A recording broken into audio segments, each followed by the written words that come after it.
আলহামদুলিল্লাহ, শুভ সকাল। আজকে রাত চলে আসলাম গরু কিনতে আমার পাশের বাড়িতে, আমার পাশের এলাকায় আমার একটি কাকার কাছে দেয়, তার অতি আদরের যত্নের গরুটা আমি কিনে নিলাম। বকন বাছুর, এটা আমি নিয়ে অনেক কষ্ট করে সুন্দরভাবে লালন পালন করব, সুন্দর পরিবেশে রাখবো। দেখুন আমার কাকা কোন পরিবেশে রাখছে, দেখুন।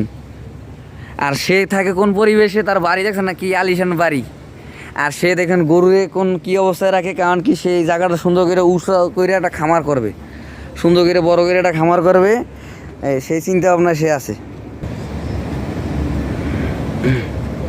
দেখুন কোন পরিবেশে গরুটা আছে, দেখুন।